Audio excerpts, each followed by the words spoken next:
Hey lovely people, welcome back to the lovely place. This is Sean. It is the last day of 2023. Yep, it is New Year's Eve and we just arrived here at the lovely place. It's been almost 3 weeks since we've been down here. Mrs. Lovely was under the weather. I got a little bit under the weather, but she was pretty rough, but she's doing much better now. And we came down to see what things have changed, what's been going on since we've been here. There's a few limbs down. There's a lot of underbrush that's now down and makes it easier to walk. Some of this land up here that we've added to the lovely place back in the early summer, late spring of 2023. Now we're going to be able to walk it and see it a little bit better than we've seen it before.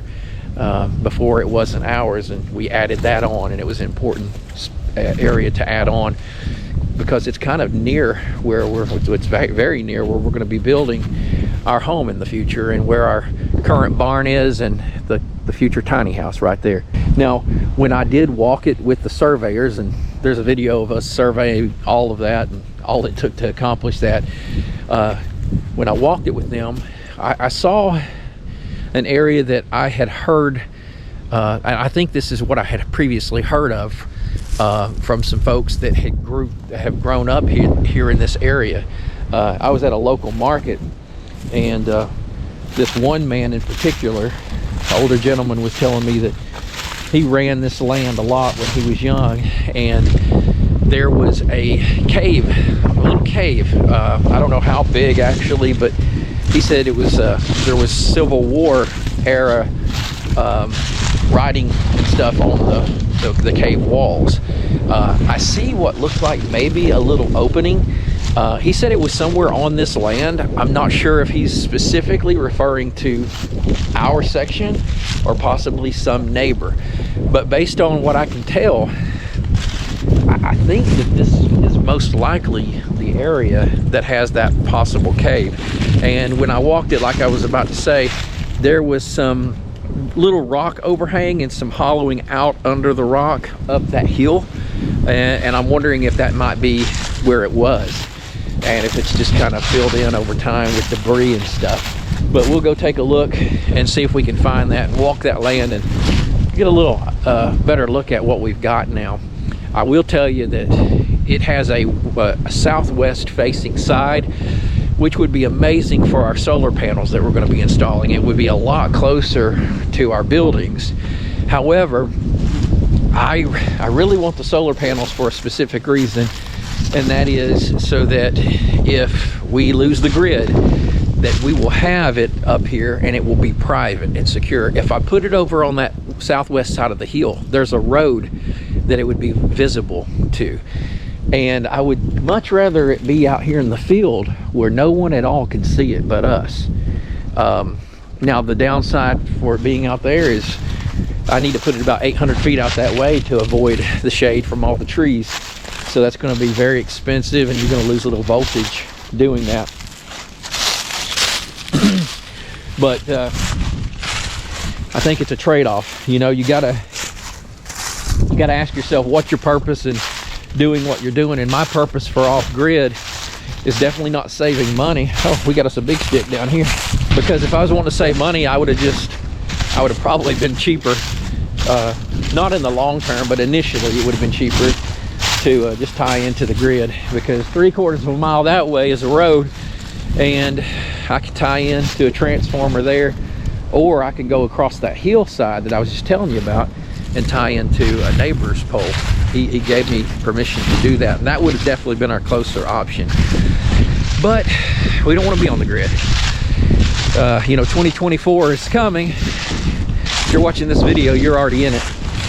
And you know, this is a year that I've really got to get focused, because we purchased this land because we felt led to do so for the needs of being self-sufficient and off-grid, so that we could take care of our family and our needs: food, shelter, warmth, all the things that are needed in a time when things might go south.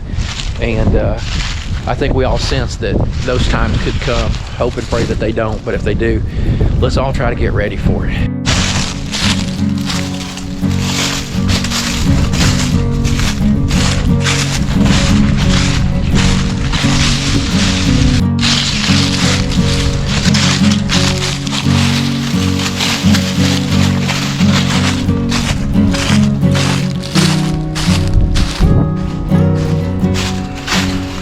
Get this Mr. Heater propane heater fired up.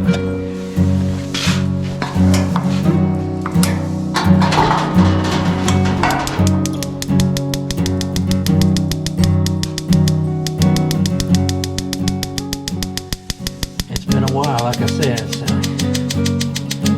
it's gonna take a minute. There it comes.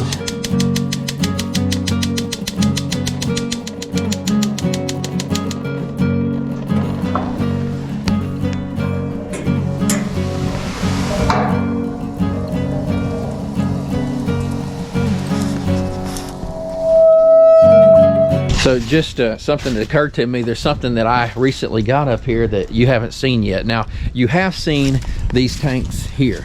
These are 1,550 gallon tanks each.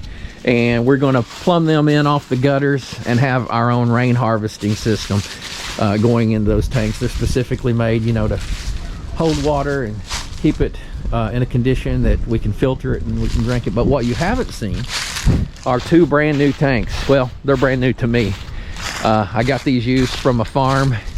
He was changing things out, doing things different, and he said they were only a little bit old, but these are 2,500 gallon tanks.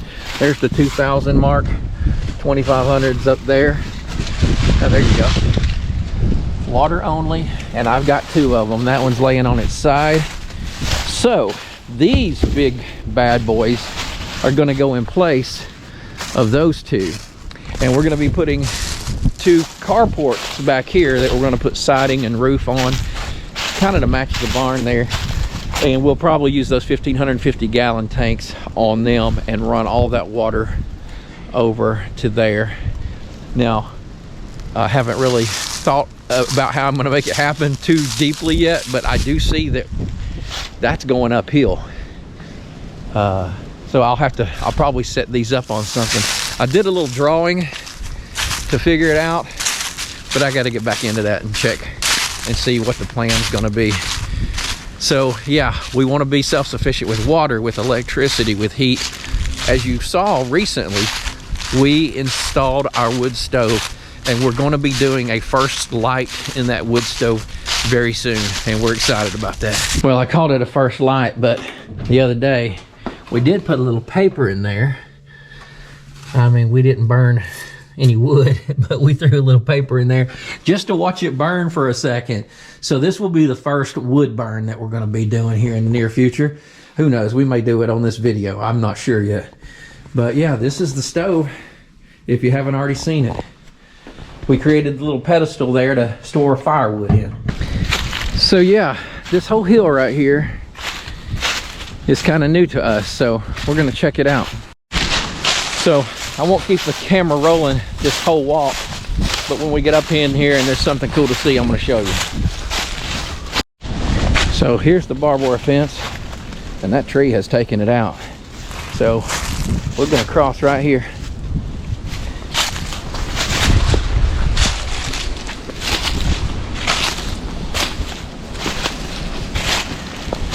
This tree just fell back in the late summer during some storms.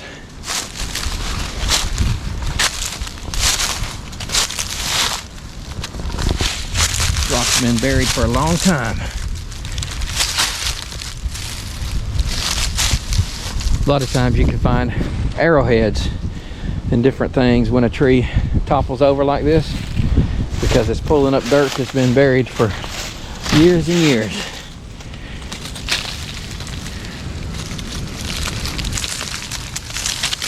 This land has lots of Native American history on it. We have found about a good 8 to 10 amazing arrowheads on this land so far.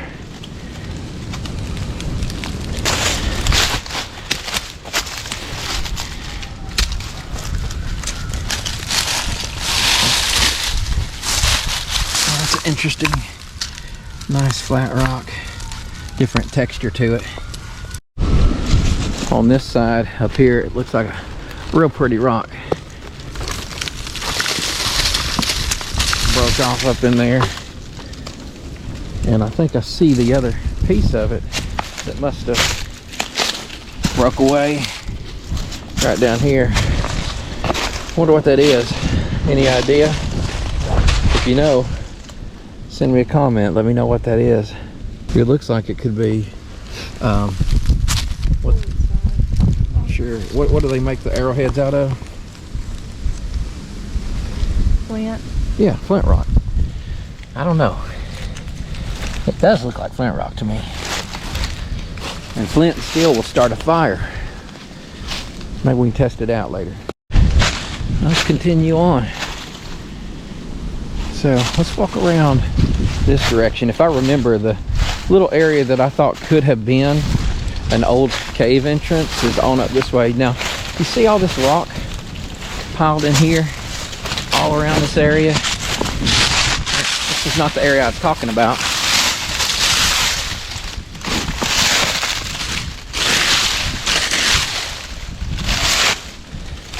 Hope I don't grab a timber rattler or something. All right. Huh? Too cold for them. Too cold for them? They're deep in there, aren't they? Now up here, big old, huge rock on the ground there.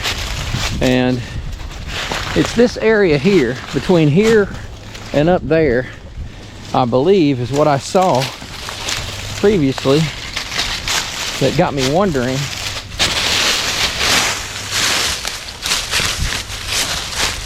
if there was some sort of a entrance underneath these big slabs and big boulders. This one up here was even more distinct, I think. Maybe this is not the area, but this one here looks like it's got potential.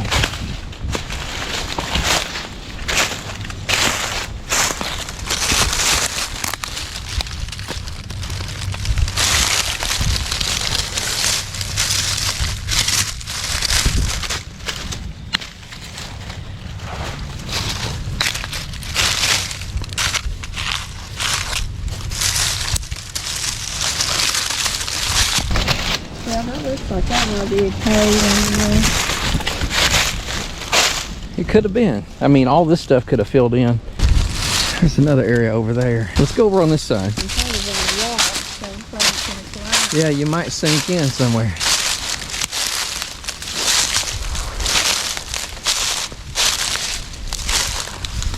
So we're up here on the hill. Down that way is the 20-acre field. It's a beautiful view from up here. You can see in every direction. But here's a nice little, we'll call it a little stand of rock here.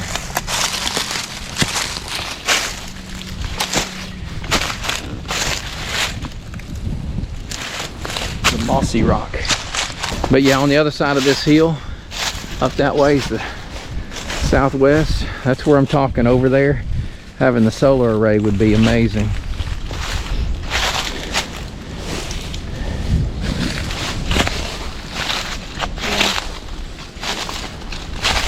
That sun's hitting over there constantly. Especially wintertime sun, you're gonna get it better than anywhere else.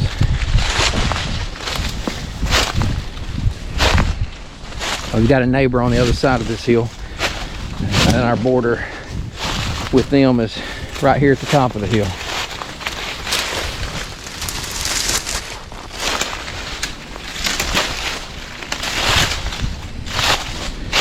Over here is over 100 acres of farmland. You can see a pond back in there. That tree line right there represents our property going that way. This is just an outcropping that we added. And a good one, I might say. And there's our property line. You can see a stake in the ground right there with an orange ribbon on it. There should be a whole line of those. So this is sort of the top area of our part of this hill. And again, over that way is the field. It peaks up just a little bit above me right here, but this is a nice flat spot that gives you pretty much a 360-degree view. Not bad at all. It's pretty, and it's nice getting up here and seeing this. Like I said, it was, what time of year was it? It was pretty thick, if I remember correctly, when we surveyed it. We walked it, but you can see a little bit better now.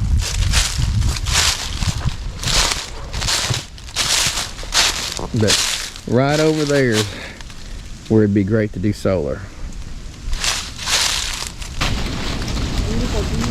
Yeah, it is. Nice view up here.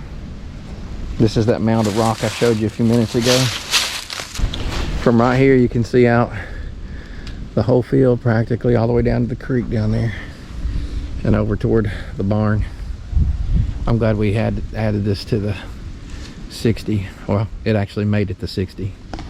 Once we did this, we had just over 60 acres. Well, we bought a mushroom book recently. I've scanned it, but not well enough to tell you what this is. Who can tell us what these are?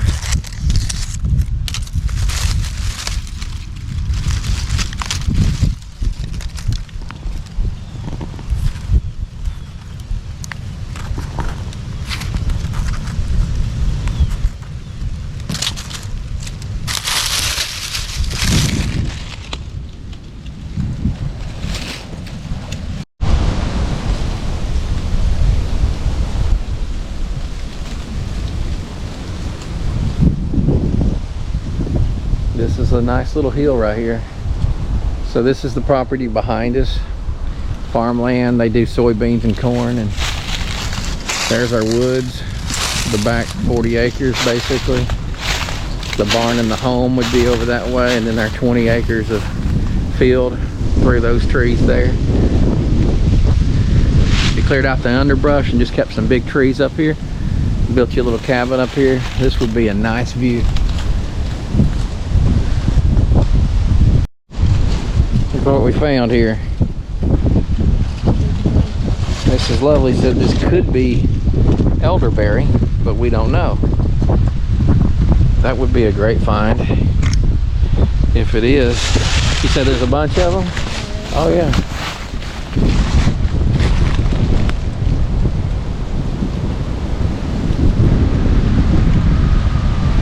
Well, wind blows good up here, doesn't it? Right there though, that's where I'm talking about the solar array could go.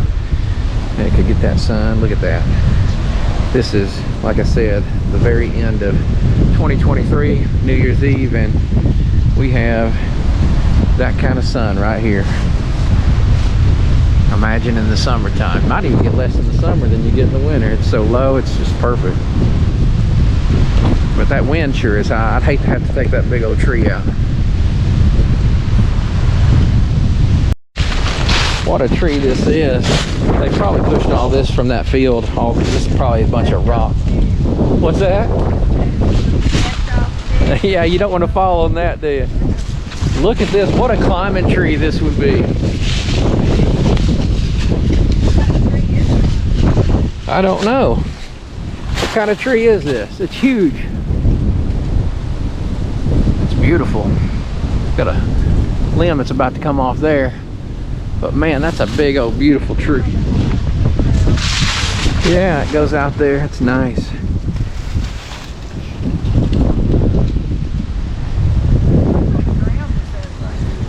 I was just telling the lovely people that this is probably where they pushed all the rock and dirt from the field to level things out and clean it up.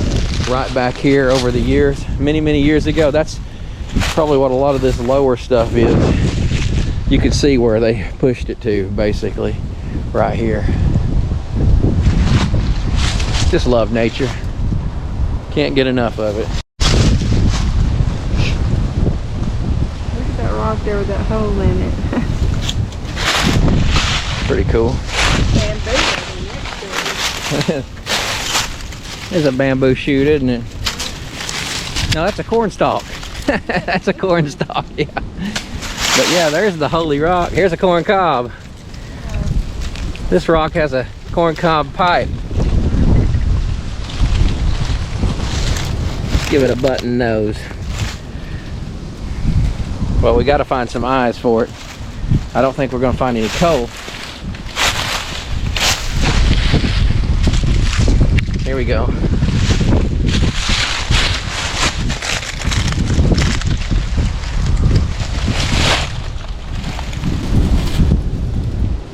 That is beautiful. Here's a bunch more rock here at the base of this hill. Yep.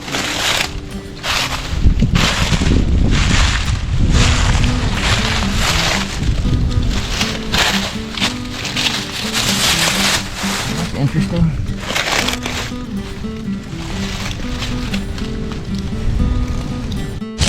I wonder what would cause these 2 points here. Looks like T-Rex toes, doesn't it? Mrs. Lovely pointed out all these little humps. I'm guessing that's where it's just water has ran and created all these lines. Same thing down here.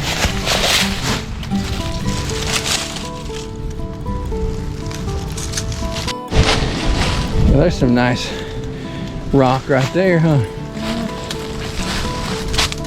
So this whole hill is nothing but all this rock, I'm guessing.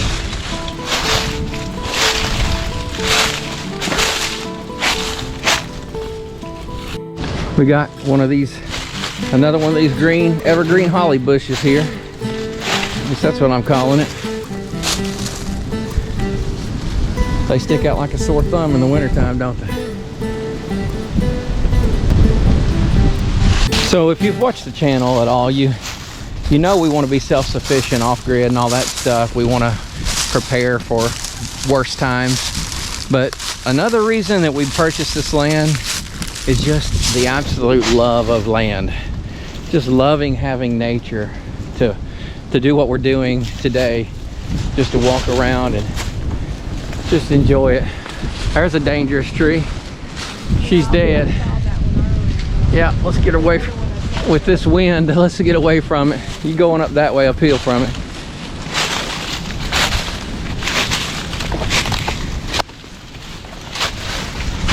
You said there's another one up here? Trees falling everywhere, and that's why you got to cut these big trees down eventually while they're still usable. That way they're not just going to stand there and rot and become worthless. In fact, worse than worthless, absolutely dangerous. You can see it happen to these two.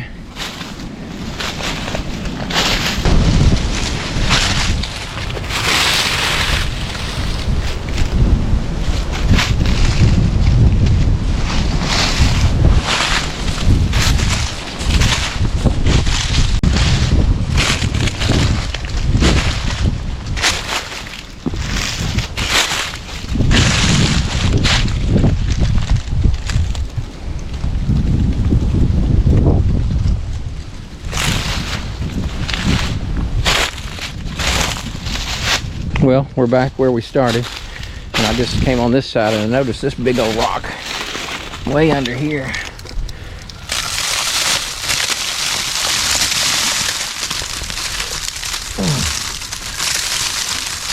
That's a flat one there.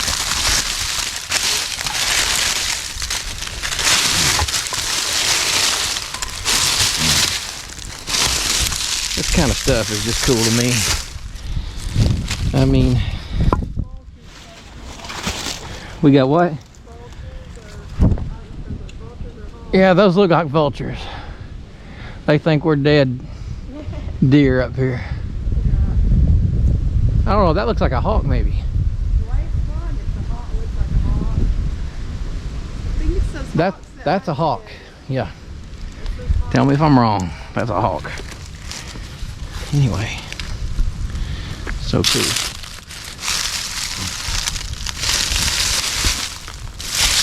I don't know why I find that so cool. I just do. All right, we'll take this guy with us.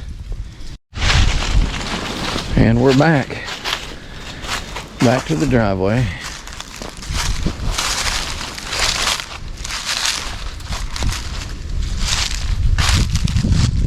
I know what we got to do, and that is we got to get Little Red out our Polaris side by side. We got to go down the trails and pull off a few cameras that have died. They need recharge so that the solar can keep up and keep those cameras going, so I can see all these cool deer running around. She's got what, 155, 156 hours on it. I got it with about 99 hours if I remember correctly.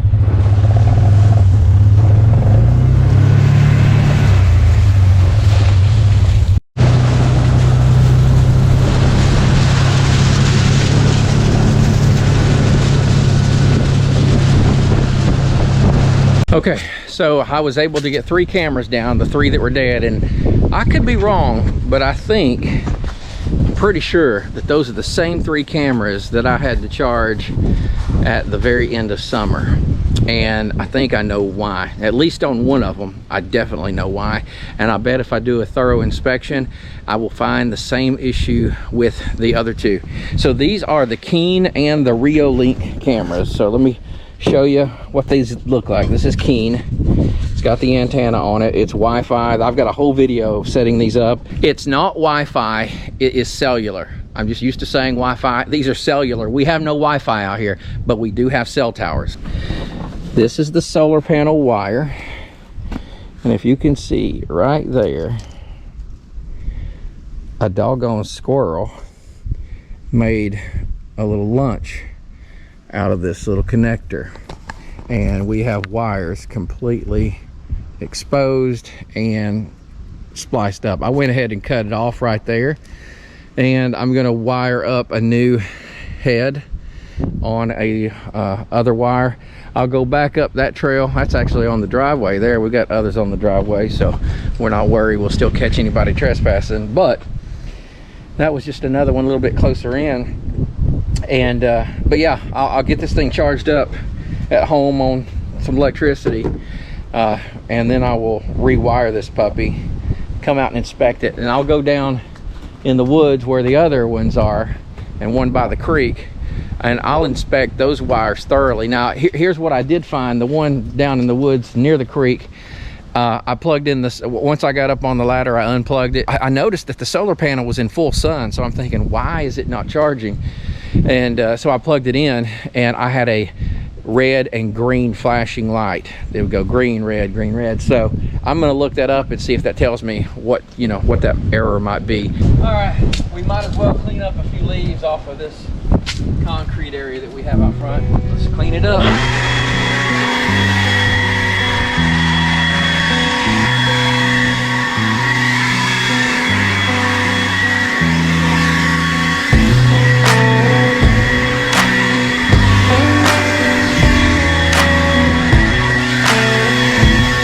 Well, lovely people, it's been a great day, ending 2023 and a really nice, enjoyable time here at the lovely place. But let's all pray together that 2024 is a good year. There are lots of things that could potentially go wrong, that could go bad. And I know that God hears our prayers, so, but I also know He's got a plan. So let's just pray that His will be done, and that His people and those out there that love Him are taken care of, and those that are out there that don't love Him will find love for Him, and that they will be taken care of too. And we hope that you have a very happy new year. And the goal in 2024 is that the lovely place is going to continue to get lovelier and lovelier, and we're going to do some great things here. So I hope that if you've not done so, that you might subscribe to the channel And if you like this kind of stuff, just give us a thumbs up. That would be helpful. We're really growing, and we're excited. We never expected to be where we're at, but you know, this is the lovely place, and it's worth coming to every once in a while. So thanks for joining us here today. God bless you, and be lovely. Talk to you soon.